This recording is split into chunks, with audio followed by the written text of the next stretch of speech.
All right, so we're going to go over the last two sections of Unit 7. I stuck them together because they're both very, very, very similar.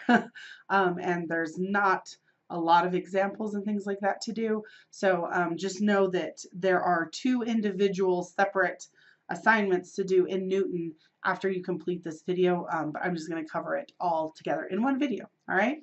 Okay, so we're going to look at finding the inverse function of a polynomial function and also of a rational function.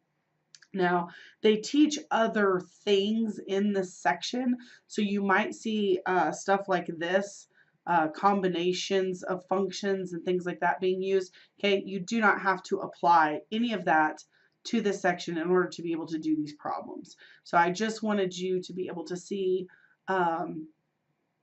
to get more examples and more practice on finding the inverse function, but I'm not going to go into a ton of detail on all the extra stuff that Newton might go into, okay? So just know you can apply the knowledge of solving for inverse functions that we go over in this video, or you can do it the way Newton suggests. It's totally up to you.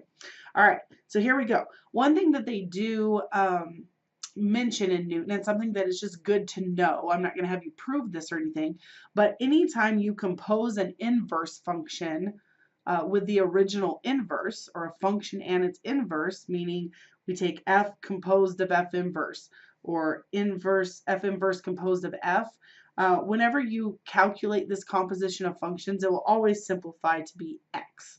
Okay, no matter if you're doing f composed of f inverse or f inverse composed of f, it will always simplify down to just x. So it's a really fast way of doing a composition of functions. If you know you have like an x squared and an x and you're composing those, the x squared and the x should cancel out and you would just be left with the x. Okay, again, I'm not going to use that for our purposes in working these problems, but you may see that or something similar to that mentioned when you're doing your homework. Okay, all right, so let's just go ahead and look at solving for inverse functions. So we're still going to be using that swap and solve method that we talked about in the last section that we covered.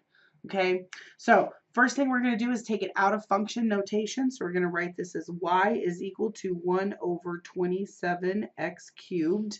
Okay, and they put the parentheses around the x, I think, just to make sure that you know that the cube is only being applied to the x. Then we need to go ahead and swap our variables. So we're going to swap, which gives us x is equal to 1 over 27y cubed. Okay, and now that we have our variables swapped, remember we go ahead and resolve it for y to get our inverse function. So to resolve this for y, I need to get rid of the 1 over 27. And since it's written as a fraction, I really don't want to like draw a line and divide by 1 over 27. So I'm going to think about clearing fractions. Okay, so I'm going to multiply 27 by x, and I'm going to multiply by 27 on the right hand side. That way my 27 will cancel and I don't have to deal with fractions. Okay, so now I have 27x is equal to y cubed. Okay, and I ran out of room, so I'm going to move up here. So I have y cubed is equal to 27x. Now, whenever you see a cube, you can undo a cube by taking the cube root. That's what we looked at last time with square and square roots, right? But another way that you can represent this is with fraction exponents, okay? Without using it in radical form, we could use it in fraction exponent form. So what I want to do is I want to go ahead and think of this as undoing the reciprocal, or using the reciprocal to undo the exponent being applied here. So if this is a y cubed, what I could do is I could take this y cubed and raise it to the 1/3 power. Because if I raise it to the 1/3 power, then I would have to multiply these exponents and they would reduce to just 1, right? But if I raise this side to the 1/3 power, then I have to raise 27x to the 1/3 power, okay? So just like I said, on the left-hand side, my 3 and my 1/3 will cancel, and I'll be left with y is equal to, and then I'm going to go ahead and apply this 1/3 power to the 27 and also to the x. So I'll get 27 to the 1/3 power and x to the 1/3 power. Okay. Now, remember, fraction exponents represent power over root. right? The top number is our power, and the bottom number is our root. So you can, on a calculator, just type in 27 to the 1/3 power to see if it comes out to a nice even number. Or you can think about this as you're taking the cubed root of 27 and then raising it to the first power, right? And the cube root of 27 is just 3. Raised to the first power would still just be 3. So we get y is equal to 3x to the 1/3. Okay, and then we want to go ahead and write it back in function notation. So this looks like f inverse of x is equal to 3x to the 1/3 power. Okay. Okay, and again, I'm just going to put a little side note over here. In order to simplify this, you could think of this as the cubed root of 27x raised to the first power. Okay, the cube root of 27 is 3. We can't do the cube root of x because it only has one x, right? And then you could leave it in radical form, or you could rewrite this in with fraction exponents so that it would look like 3x to the 1/3. Okay, so on an exam or on the final, I would be fine with you writing it, either way here. But some of these problems, they give you multiple choice answers. So if you notice that all of your choices on your homework have fraction exponents, then you might work your problem with fraction exponents so that you ensure you get the correct answer. Okay. All right, let's look at another one. Same idea here. First thing I do is take it out of function notation. So I have y is equal to 8x cubed plus 4. Now I'm going to work this one without fraction exponents just so that you see it both ways. Okay, so here I do want to go ahead and swap because we're solving for the inverse, which will give me x is equal to 8y cubed plus 4. And then I solve for y, right? So I need to go ahead and subtract my 4 over to get rid of that constant. So x minus 4 equals 8y cubed. Then I need to get the y cubed by itself by dividing off the 8. Okay. So I end up with x minus 4 over 8 equals y cubed. And then I need to get rid of this cube, and I ran out of room, so I'm going to come up here. So to get rid of a cube, we can do like we did on this last one and raise it to the 1/3 power, right, or to the reciprocal power.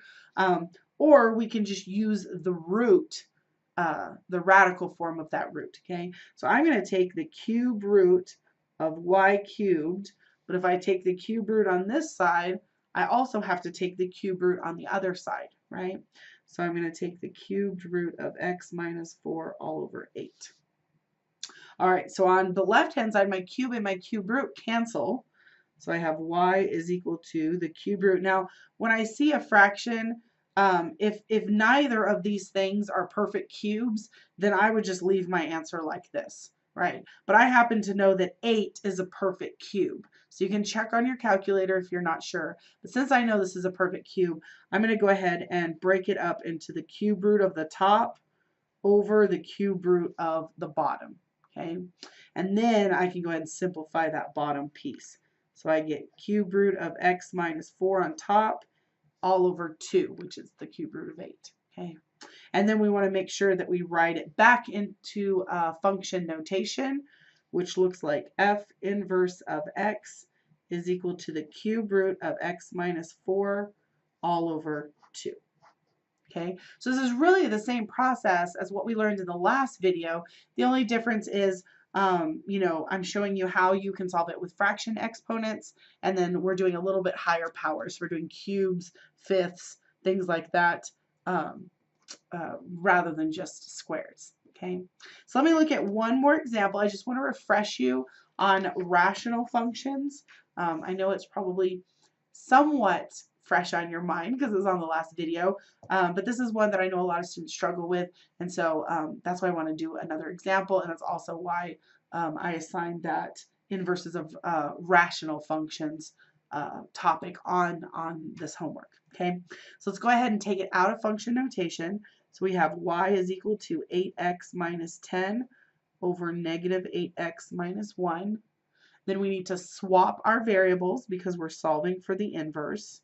So we have x is equal to 8y minus 10 over negative 8y minus 1. And then we need to solve for y, right? And we can't get our y's together right now because these y's are stuck in the denominator. So to get rid of denominators, I'm going to clear fractions by multiplying this denominator away. So I'm going to multiply by negative 8y minus 1 on the left-hand side, and I'm going to multiply by negative 8y minus 1 on the right-hand side. Okay. And the reason that I'm multiplying by the denominator on both sides is so that the denominator will cancel out on that right-hand side. Okay. So on the left-hand side, I distribute my x and get negative 8xy minus x is equal to, all that's left on the left, or sorry, on the right-hand side is now the top of this fraction, which is 8y minus 10. And remember, our ultimate goal, now that we've swapped our variables, is to be able to solve for y, because that's what gives us our inverse function.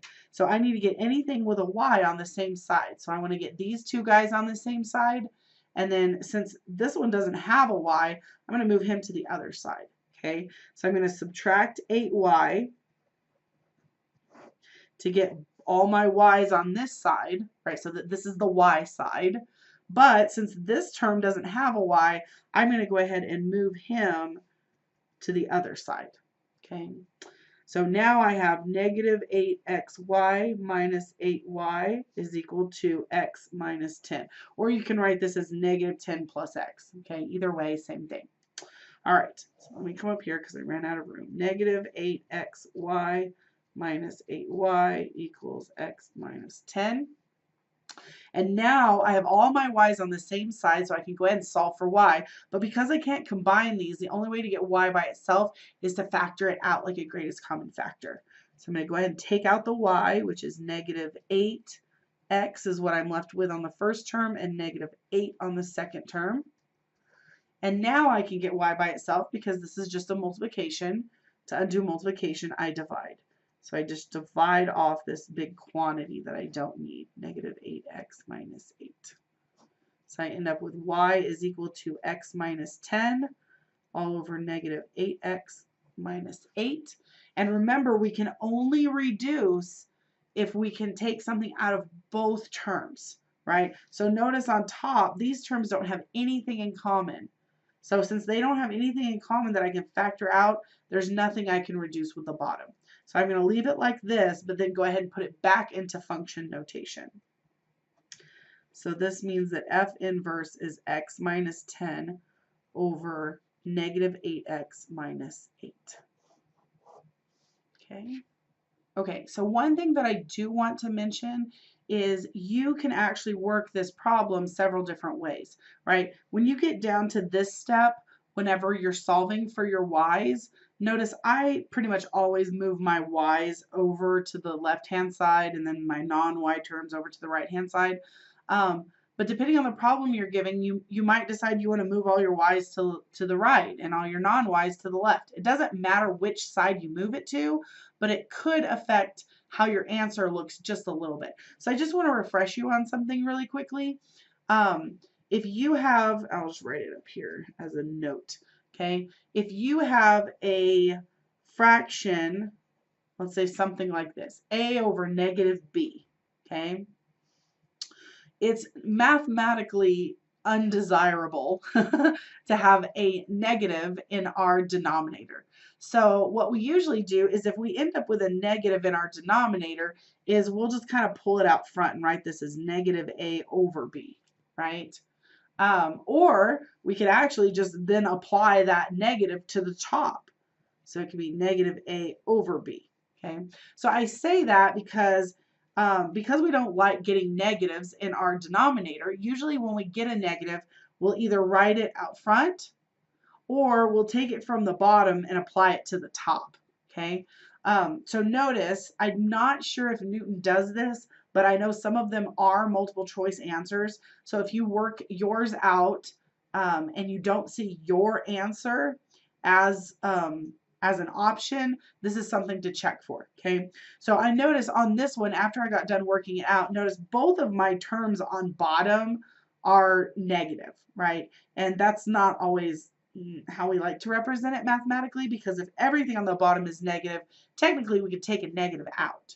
So you might see this one written as, so I'm just going to say or, you might see this written as f inverse of x is equal to, if I take that negative, factor it out of the bottom and just write it in the front, I might have negative x minus 10 over 8x plus 8. Okay, that would be another way to write this one, and I would be fine with either of these on an exam. Okay, or it may be that if you moved your variables to the other side, right, or Newton did it opposite the way you did it, you could also apply that negative to the top. So you could also get f inverse of x is equal to negative x plus 10 all over 8x plus 8. Okay, all of these mean the same thing, and I am fine with all of them as answers.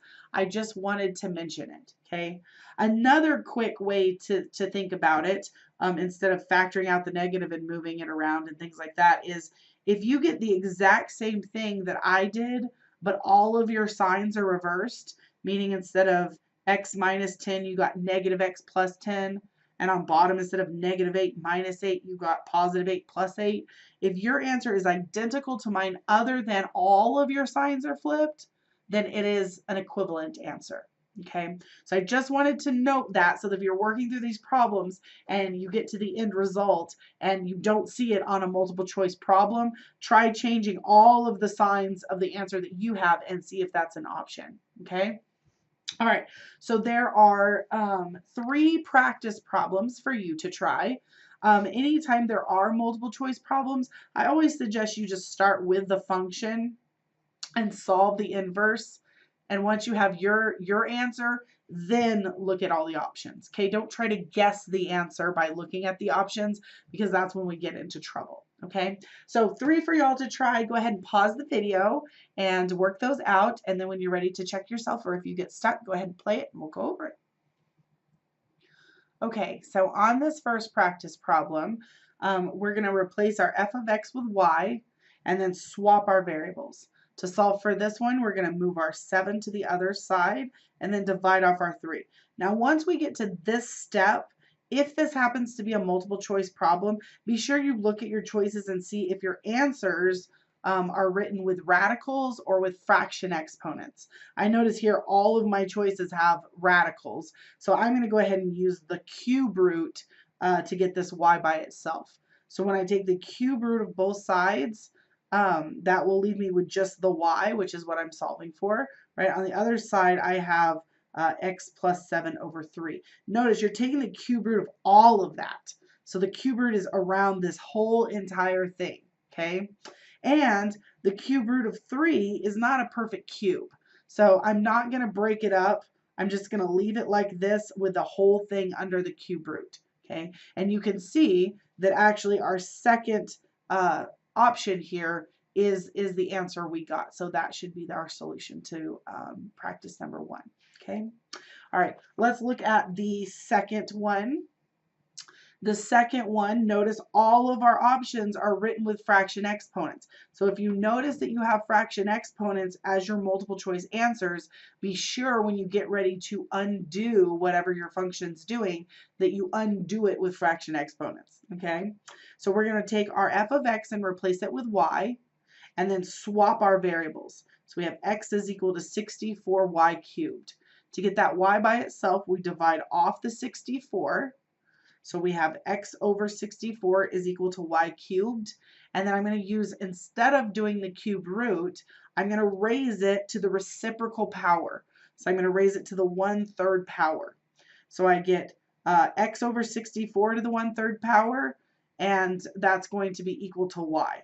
Now I went ahead and changed it from exponent form to radical form so that I could simplify this. If you're not comfortable going between exponential form and radical form, you can actually just type in 64 to the 1/3 power into your calculator to see if it simplifies. Remember, this represents power over root. So we're really just taking the cube root of 64 and whatever that is, raising it to the first power. The cube root of 64 is 4. Okay, and I can't simplify the x to the 1/3 or do like the cube root of x because it's not going to simplify. So I'm just going to leave that as x to the 1/3 power. Okay, and now that we have it solved, I'm just going to write it in a more pleasing form. Okay, because if you notice, if I were to stop here, I don't have any options that have a 4 in the denominator except maybe this one. And notice this one says that the 1/3 is being applied to this whole thing. And that's not what mine's saying. Mine's saying that the 1/3 is only applied to the x.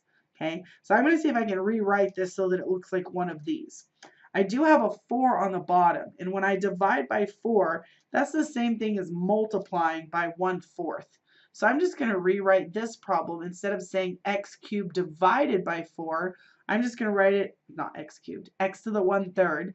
Instead of writing x to the 1/3 divided by 4, I can write it as x to the 1/3 times 1/4. Okay, and then of course putting it back into function notation, and then we can see that's actually our second option here. So notice how tricky these are. I mean, they look very similar, but notice the difference could just be parentheses. You know, is the 1/3 around the whole thing? Is the 4 on top? Is the 4 on bottom? Is the 1/3 just around the x? So pay attention to your details. Don't be confused by the choices. Work it out, and then once you have your answer, then compare it to the choices. Okay. And then on our third practice problem here, this was another example of working with a rational inverse. Okay, so we replace our f of x with y. We swap our variables. Once our variables are swapped, then we take that denominator and multiply by it on both sides. That way it will cancel on the right-hand side. Okay, then I move my y terms to one side, my x terms to the other side, and once all my y terms are on the same side, then I can divide out that y. Okay, one thing I want to make sure you did here is when you divide out the y, if you have 2 terms to begin with, you should still have 2 terms. Okay, when you take the y out of this term, that term does not go away. Y divided by y leaves you with a positive 1. Okay, and then I can get y by itself by just dividing off this quantity that I don't need. Okay, so this is what my inverse function looks like once I put it back into function notation. Okay, if you need to look over those in more detail, go ahead and pause the video and go back and see them again. But I'm going to go ahead and move on because we have a couple more things to look at in this section of material. Okay, all right, so the next thing I want to look at is finding inverse function values from an equation. So in the last video that we did, remember we were given like a table of values, and we were like, oh, we were given the y, so we have to find the x, or we were given the x, so we have to find the y. We looked at it in a table. We also looked at it on a graph, right? We could find inverse function values by saying, oh, okay, we were given the x, let's find the y, and that kind of thing. We can do the same thing here. It's just we're not using a table or a graph to get those values. We're using this function. So the first thing I want to do is go ahead and act as if I was going to solve for the inverse. Okay, if I was going to solve for the inverse, I would replace this with a y. I would say y equals x cubed over 125, right? And then I would swap and do all of that. But I'm not going to do that here. I could first find the inverse function, and then once I have the inverse function, then I could plug 27 into it. But I know when it's written with this inverse notation, I know that this number in here is actually a y. So what that tells me is that I'm looking for x, right? If I am given the y, I am looking for x. So here, I already know where my x and y's are, correct? So if I know my y, I'm just going to go ahead and plug my 27 in here. I'm going to say 27 is our y, and we have x cubed over 125. And now all I have to do is solve for x, because that's what I'm looking for. Okay, so again, I want to get 125 out of the denominator, and I'm going to do that by multiplying by 125 on both sides, because if I multiply by 125 on both sides, I can cancel it on the right-hand side.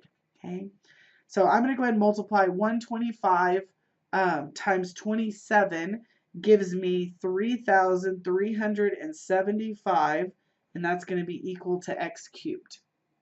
Okay, and then to solve for x, I'm going to write it with x cubed first. 3375. I can solve it one of two ways, right? I can use fraction exponents, or I can use a cube root. Either way, doesn't matter. So I'm going to use a cube root because I know where that button is on my calculator. So I'm going to take the cube root of x cubed. So I have to take the cube root of 3375. When I punch that into my calculator, what that tells me is that x is equal to 15. Okay, so it's very similar to the other problems we were doing. We just have to look at our function here. Instead of taking this function and swapping and solving and finding the inverse and then plugging in the 27, if we see that this is a inverse function, we know that the input to that is actually the y value from our original. Okay, so we just take the value that's in there, plug it in, and solve. So I'm going to show you how to do that again on another one, a little bit different one maybe we haven't seen, and then I'll have y'all try one. So same idea here. This is our original function, right? X's go in, Y's come out. So I could rewrite this as Y is equal to x to the 5th minus 3, right? And we want to find f inverse of 240. So this inverse notation here tells me that my input value is actually a y. So if I know what y is, I can go ahead and plug it in here and find x. So I'm looking for x. Okay, so I'm going to plug in 240, and that's going to be x to the 5th minus 3. And then I need to get x to the 5th by itself, so I'm going to add 3 to both sides.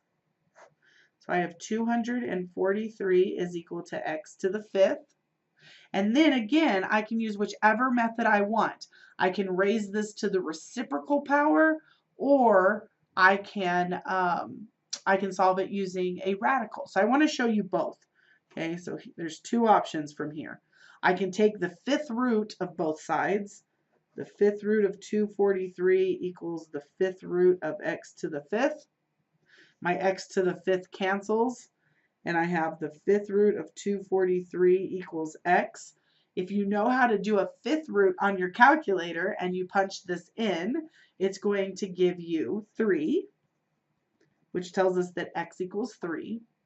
Or instead of using radicals, you could use the reciprocal power.